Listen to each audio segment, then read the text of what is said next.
Welcome to Belajar Bahasa, sebuah channel di mana kalian bisa belajar bahasa Inggris lewat video. Sebelum kita mulai lebih lanjut, kalian bisa support channel ini dengan cara subscribe dan like videonya. Di episode ini, kita masih membahas lanjutan dari pembahasan complex sentence, yaitu noun clause. Di video sebelumnya, kita sudah membahas mengenai complex sentence with adverb clause. Buat kalian yang belum nonton, sangat disarankan kalian menonton video sebelumnya supaya pemahaman kalian bisa lebih maksimal.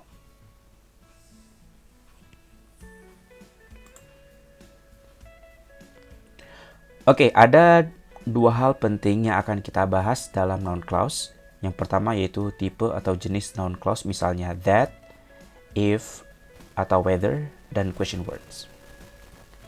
Yang kedua, kita akan coba bahas bagaimana posisi noun clause di dalam kalimat.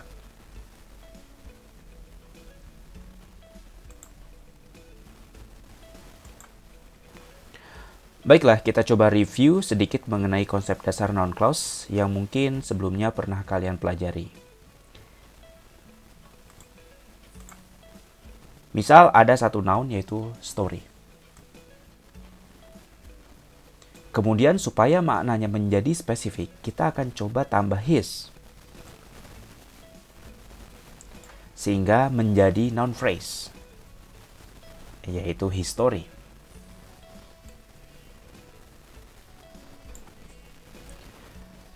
Frase his story ini juga posisinya sebagai subjek kalimat.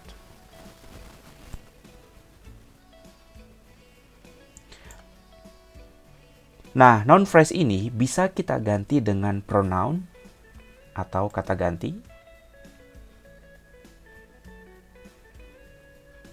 Sehingga kalimatnya bisa kita ganti menjadi it is interesting. Selain menggunakan noun, noun phrase, dan pronoun untuk membentuk subjek, kita juga bisa menggunakan noun clause, yaitu what he said. Pertanyaannya, bagaimana kita bisa tahu bahwa ini merupakan noun clause?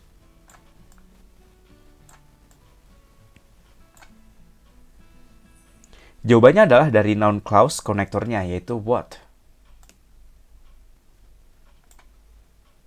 Dan kemudian apakah konektor noun clause hanya what saja? Jawabannya tidak. Konektor noun clause itu bisa berupa that, kemudian if atau whether, dan question words.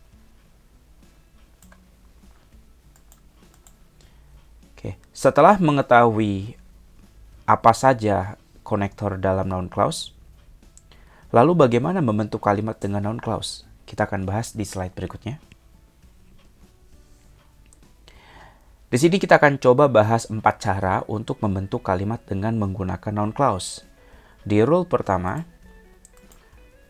rumusnya itu adalah NC, ini adalah noun clause connector ya. Subject, verb, dan setelahnya ada main verb. Contohnya ini. Where he lives is still unknown. Nah, where ini merupakan noun clause connectornya. Kemudian is merupakan main verb.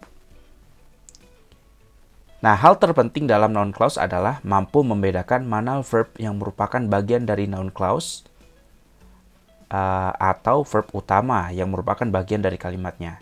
Nah, di sini main verbnya adalah tadi is ya. Sedangkan verb yang merupakan bagian dari noun clause connector adalah lives.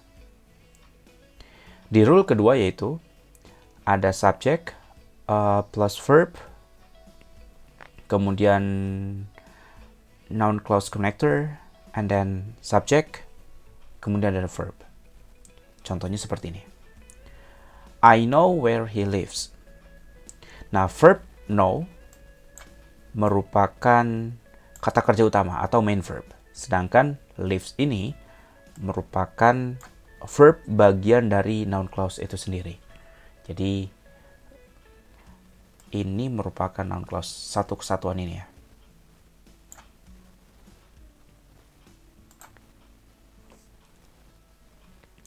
Selanjutnya di rule 3 dan rule 4. Sebenarnya kedua rule ini hampir sama, yang membedakannya adalah bentuk noun clause-nya yang tanpa subjek. Maksudnya seperti ini ya. Noun clause connector, kemudian dia langsung verb, tanpa subjek. Nah, what di sini adalah konektornya, dan was merupakan verb, bagian dari noun clause itu sendiri. Untuk main verbnya sendiri adalah made.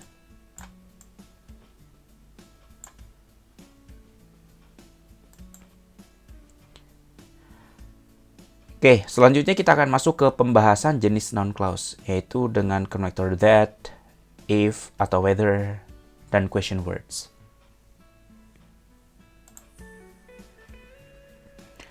Noun clause dengan konektor that dibagi menjadi dua, yaitu bentuk reported speech dan subjunctive.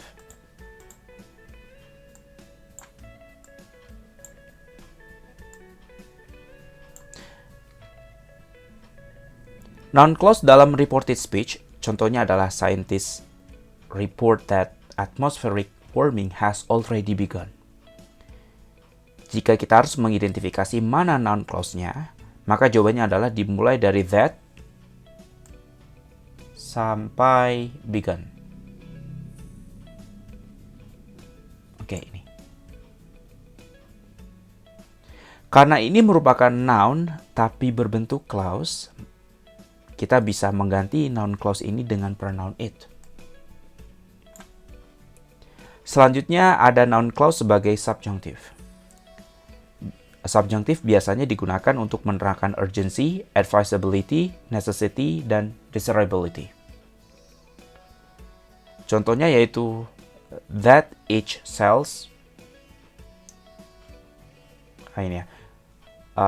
salesperson work longer hours is necessary, atau juga di sini that all citizens conserve water wherever possible. Yang diberi warna merah ini merupakan noun clause-nya. Ini.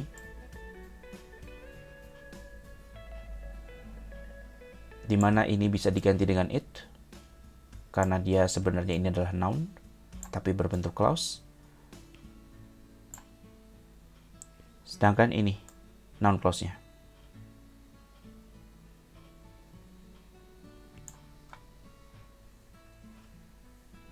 Struktur ini mungkin jarang kalian dengar ya.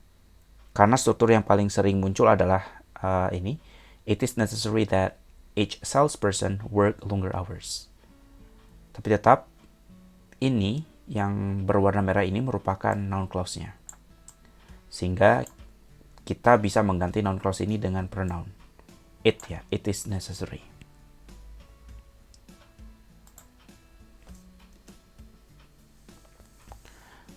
Tipe noun clause berikutnya yaitu noun clause dengan konektor if atau whether. Tipe ini mungkin sering kalian gunakan, misalnya ketika ingin bertanya, saya tidak tahu apakah dia akan datang. Nah, kesalahan umum yang paling sering dilakukan adalah dengan mengucapkan kalimat ini. Ya, yang di bagian incorrect ini. I don't know, will she come? Struktur ini jelas salah karena ini bukan merupakan pertanyaan tapi lebih ke statement ya. Oleh karena itu, will she come harus kita ubah ke bentuk noun clause menjadi I don't know if or whether she will come. Nah, ini adalah noun clause-nya.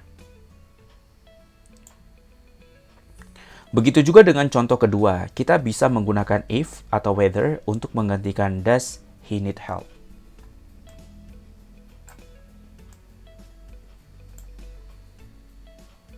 Di sini ada dua perbedaan, yaitu whether is acceptable in formal English, akan tetapi kalau if ini commonly used in speaking.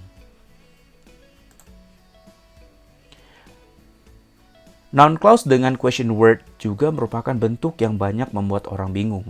Apakah tetap menggunakan question atau noun clause? Tapi kebanyakan akan menggunakan question. Misalnya, I don't know where does she live.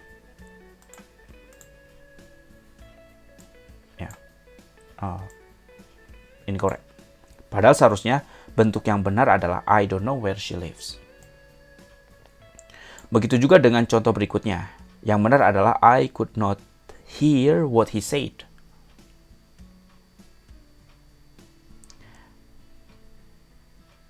Akan tetapi jika konektornya adalah who, kita lihat di contoh selanjutnya. Dan dia menanyakan objek, kalimatnya menjadi I wonder who she is. Nah, yang terakhir ini, jika dibandingkan dengan contoh sebelumnya, I wonder who lives there, ini dia tidak menggunakan subjek karena pertanyaan ini memang digunakan untuk menanyakan subjek. Ya, jadi tidak ada perubahan. Tidak dibalik seperti ini who is she, ya, menjadi who she is dalam bentuk noun clause-nya. Kalau ini tetap who lives there karena dia memang digunakan untuk menanyakan subjek.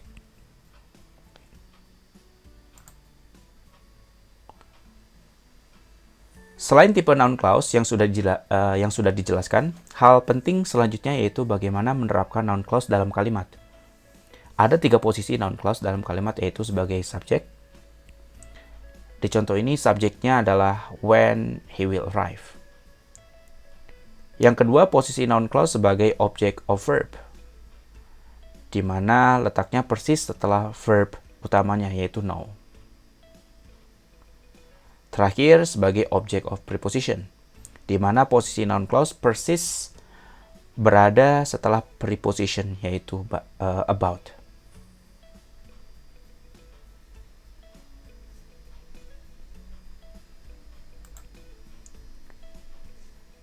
Untuk mengukur pemahaman kalian mengenai noun clause, ada 4 exercise yang bisa kalian kerjakan. Kalian harus mengubahnya ke dalam bentuk noun clause ya. Video ini bisa di stop dulu selama kalian mengerjakan. Kalau sudah selesai, kalian bisa putar kembali videonya.